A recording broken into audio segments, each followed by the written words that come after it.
مناوی خو سلاو هاورم ایوام در شنه بن ساخو سلامت و تندروز بن انشالله. مرزان دیسان آمونی هاتماین لخدمت ایوه بو پیشکش کردن ویدیوی کیتر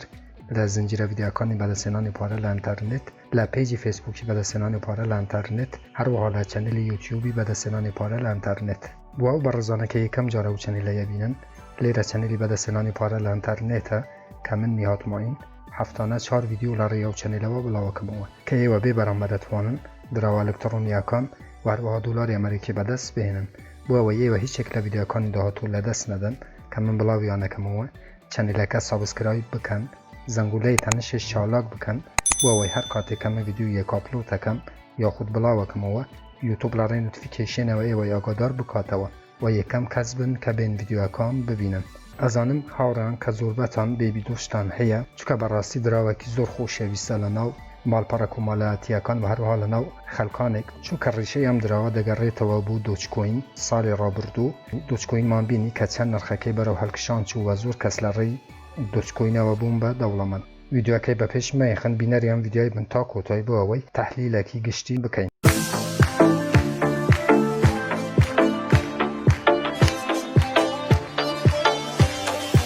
بله عزیزان هر وکازانن که بیبی دوچکوین ماوه کی زور کم هاتوه لو ماوه کمی که هاتوه جمهور بولای خور را کشاوه و من بیبی دوچکوین که لهمو ویدیوکانشم باسی و کردوه زوربه ویدیوکان ببودن چون من چندین ویدیوی تر لسر بیبی دوچکوینم درست کردوه که من بیبی دوچکوین قاتلی شیبای بینم چون که بیبی دوچکوین یکم شد که ل دو سه مانگ رابردو عزیزان که دنگو باسه کی زور گورایی هبود که قول وابولناو گورترین صرافی جهان که بایننس لیست ببید ام دراوه که لای خلق زور خوشویسته و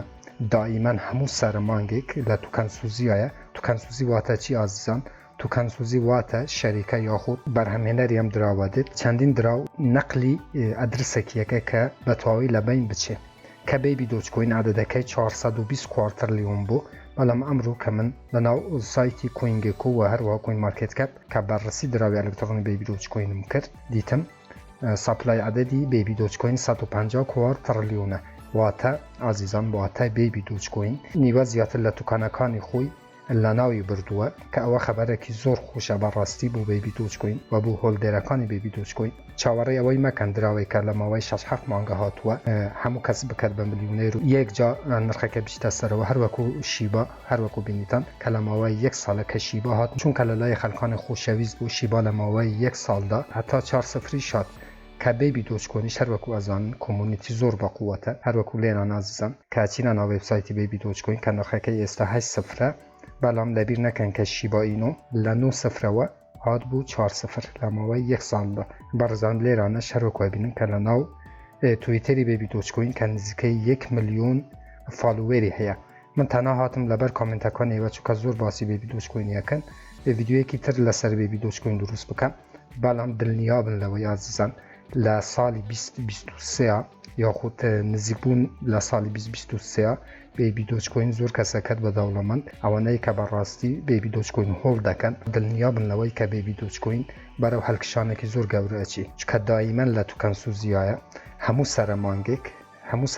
بیبی دوچکوین توکنسوزیه که ایواش تبی صبر و تعامل تان هبه بو اوی برهمکی ببینم برزانم کس به 2-3 مانگ نبویت میلیونر هر وکول همو ویدیو کم بوی و باسکم تبیت صبر و تعامل تان هبه باید 15-20-40-50 دلار بیبی دوچکوین کری و لیگر 1-2 سال لیگر اینجا برهمکی بین زور با قوت که 1 میلیون فالوور کم نیا عزیزان لما و کرته که هاتوه و راستی که لیرانه شروع ببینیم که دائما لتوکنسوزی هر وکو گوتم ده همون سر مانگی بیبی دوچکوین توکنسوزیه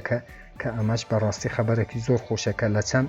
مانگ یا خود چند سالی دهاتو دا بیبی دوچکوین نرخکی چندین صفری کم بکاتو هر وکو گوتم پاره که به بیبی دوچکوین تان داوه صبر و تحمل تان هبه و بگرن دعوت اکتان کردوه برادر کاورک آشنا اکتان بردی مطعمک 50-60-70 دلار کت صرف کردوه ایتر تبی صبر و تحمل تان هبه لبواری کریپتوکارنسی برزانم هر وکو گوتم کس به 1-2 مانگ نبویت میلیونر لکریپتوکارنسی یا خود هر کاری که تر برزانم نکتنا کریپتوکارنسی لیرانه که 1,443,000 ادرسی هیا براستی بیبی دوچکوین ئەتەقێتەوە کارێکو گوتم لێرانەکە 420 کوارتلیۆنە بەڵام ئێستا 150 کوارتلیۆن 150 کوارتلیۆن دراوی بێبی دۆچکۆین ماوە چکە هەمووی توکان سوزی کردووە لێرانە هەروەکوچینە سەربەشی هۆلدرس کە لێرانە 43% و لێرانە 18% توکان سوزی کردووە کە بەڕاستی هەنگاوێکی زۆر گەورەیە بۆ بێبی دۆچکۆین کە 43% و 18%ش لە ناو ئەدرسێکی ترە کە بەڕاستی هەنگاوێکی زۆر گەورەینەوە بێبی دۆچکۆین کە ئەم هەموو توکان سوزیە کردووە بێبی دۆچکۆین ئەوەی باشە کە زیاتر لە خەلکانێک کە خولیای بێبی دۆچکۆینن هۆڵدێرن واتە کەس نایە معاملەی بە بێبی دۆچکۆینەک بکات لایەنی کەم چەند ملیارێکیان کڕیوەوە لە ناو تڕەسواڵێتیان یاخود هەر جزدانێکی پارەی تر ڕانگرتووە بوو ئەوەی لە داهاتووەکی نزیکدا بەرهەمەکەی ببینم بەڕێزان ئێوەش بەڕاستی ئەگەر بێبی دۆچکۆینت هەیە تۆش ئەگەر بەڕاستی بێبی دۆچکۆینت هەیە پێویست ناکات بێت زۆر بەپەلەبی بوو بەبەرزبوونەوەی نرخیان دراوە چکە دراوێکە لە ڕیشەی دۆچکۆینە دۆچکۆینتان بە خۆتان بینی ئازیزان کەم چەند ڤیدیۆشم لەسەر دۆچکۆین دروست کرد کە لە ماوەی ساڵێکنی وە چەند کەسی کرد بە ملیۆنێر بڕواتان هەبێ کە بێبی دۆچکۆینیش من وەکو دۆچکۆین یابینم و قاتلی شیبا یابینم بکوژی شیبا چونکە بەڕاستی بێبی دۆچکۆین هەروەکو من هەموو ڕۆژێ نەکرد ڕۆژێک ئازیزان هەموو ڕۆژێ من بەڕسی و تحلیلی بێبی دۆچکۆینیەکەم ئەوەش لەبەر کامنتەکانی ئێوە بوو کە زۆر کامنتان نووسی بوو کە من باسی دیسانەوە باسی بێبی دۆچکۆین بکەم تەنها هیچی ناوێ ئازیزان تەنها سەبر و تەحمولیەوێ سەبر و تەحمل بکەن دڵنیا بن کە بەرهەمی بێبی دۆچکۆین نەبینم بێبی دۆچکۆین دراوێکە کە خۆشەویست بووە لە ناو خەلکانێک و زیاترین ئەدرسی هەیە هۆڵدەری هەیە کە 1.5 میلیۆن کەم نییە بەڕێزانم کە 1 میلیۆن فالوێریشی هەبی لە تویتەرە و تیمەکەش بەڕاستی بەقووەت بی و ئیلان ماسکیش لەلاکەوە ئیلان ماسکیش کە پشگیری ئەم دراوەی بی بزانن دراوەکە هەموو 6-7 مانگە هاتووە ئێوە لایەنی کەم تەبی ساڵێک و نیو 2 ساڵ هەر دراوێکە بکڕن تەحموڵتان هەبی لەسەر ئەو دراوەی بۆ ئەوەی لە ماوەی 2 ساڵە بەرهەمەکەی ببینم بەڕێزانم هەر کاتێکە بێبی دۆچکۆین بەڕاستی لە ناو باینەنس کە یەکەم سەرڕەفی جیانە بە نسبەت کریپتۆکارنسی ئەگە هات و لیز بوو بڕواتان هەبێ بێبی دۆچکۆین چەندین سفر کەمەکاتەوە و ئەوانەی کە سەبر و تەحمولیان هەبووە لە ڕێی بێبی دۆچکۆینەوە ئەبن بە ملیۆنێر ئەو قسەی لەبیر نەکەن کە من چەند ئیشەڵڵا دوعا بکەن کە من چەند مانگی تر بێم موژدە بەیەوە بدەم و ڤیدیۆیەکی تایبەت لەسەر بێبی دۆچکۆین دروست بکەم کە چەند کەس لە هەرێمی کوردستان بە لە جیهان بوون بە ملیۆنێر بە هۆڵدکردنی ئەم دراوە دڵنیاش بن هەر شتێکی نوێ سەبارەت بە دراوی ئەلکترۆنی بێبی دۆچکۆین هەبێ من بۆ ئێوە ڤیدیۆ دروستەکەم لەوەی دڵنیا بن و موژدەی سەرکەوتن بە هەمووتان ئەدەم ئیتر نامەی ڤیدیۆەکەی درێژ بکەمەوە بەڕێزانم ببورن کە لە کاتی ئێوەم گرت بەڵام لەبە کامنتەکانیەوە کە زۆر کەس لێوە کامنتان نووسی بوو کە من